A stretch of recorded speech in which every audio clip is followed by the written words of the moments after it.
Financial crises can lead to large, immediate disruptions in the economy, but the extent to which these events have persistent effects is more unclear. Are these temporary shocks just that, or do they shape long-run patterns of economic activity? Consider one important component of the global economy: international trade. Trade relationships are highly stable and are generally determined by slow-moving forces of comparative advantage. But this paper explores how one specific historical episode, namely the 1866 banking crisis that originated in London, reshaped patterns of global trade for decades. To set the stage, Britain at this time was the center of the global financial system, and British banks were the dominant providers of short-term credit around the world. This made them especially important in financing international trade. Due to the difficulties of establishing and enforcing overseas contracts, importers were generally unwilling to directly finance exporting firms through cash and advance payments.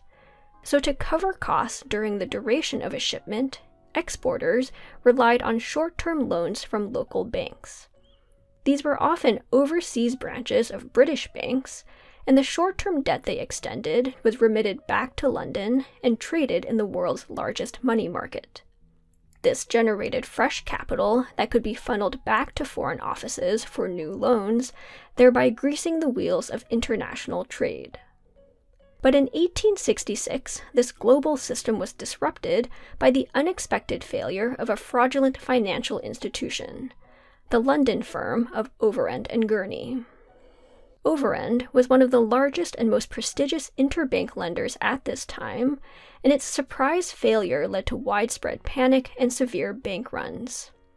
In the end, 16% of multinational banks headquartered in London failed and ceased both their domestic and foreign operations. So while Overend itself had no overseas operations, did not finance trade, and had no exposure to export markets, the impact of its failure radiated far beyond London's borders. How did this affect patterns of trade? To answer this, the author uses new data on historical trade and financing activity to compare export volumes across cities and countries that were more or less exposed to British bank failures. A crucial factor is that because the crisis was sparked by panic, there is no evidence that the pattern of bank failures was related to their underlying health or solvency, or to local economic conditions in markets where they operated. The primary factor determining a bank's likelihood of failure was whether it happened to have a public connection to Overend and Gurney. So for export markets that were reliant on these banks prior to 1866, the crisis constituted an unexpected negative shock to the availability of bank financing. And the results show that exposure to British bank failures led to an immediate fall in export volumes.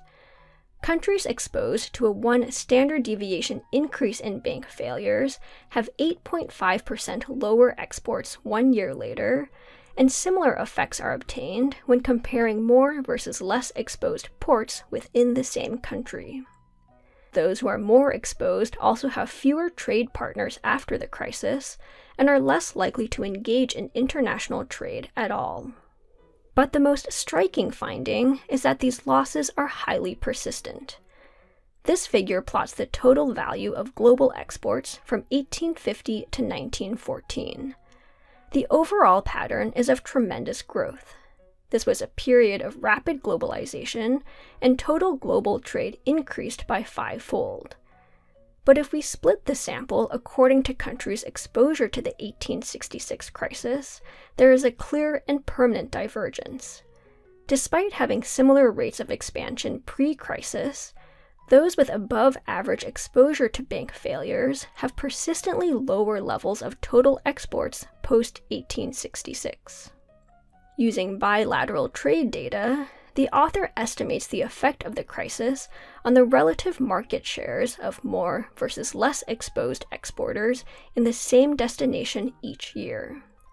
Post-crisis, importers bought on average 18% less each year from exporters with a 1 standard deviation higher exposure to bank failures, and these effects persist for almost 40 years. What explains these long-run effects? A key factor appears to be importers' reactions to the financing shock. Destination countries whose trade partners were heavily exposed to the banking crisis were themselves indirectly exposed as changes in exporters' financing costs were passed on in the form of higher prices. This figure compares the trade activity of more versus less exposed importers and shows that while the more exposed did not buy less post-crisis, they did increase their number of trade partners, thereby decreasing their average imports per source. Put another way, importers indirectly exposed to the financing shock substituted away from their pre-existing partners and invested in new trading relationships. With interchangeable goods and high switching costs, this can result in permanent market share losses, and consistent with this, when comparing within groups of countries with similar exports, we see that those who were more exposed to the financing shock experienced sharp and persistent losses. And so, this paper details one instance in which a temporary disruption reshaped long-run patterns of economic activity. Exporting countries exposed to the 1866 crisis were disadvantaged at a critical juncture in history. As the world embarked on a major expansion in globalization, their inability to compete led to persistent market share losses that were unrecoverable even in the long run. Beyond the particular context of international trade, these findings should motivate further work exploring how major shocks can affect economies at long horizons. To read more on this topic, you can check out the paper's references to other related work. This includes research on the role of finance in trade, the macroeconomic effects of financial crises, and the persistent effects of temporary shocks.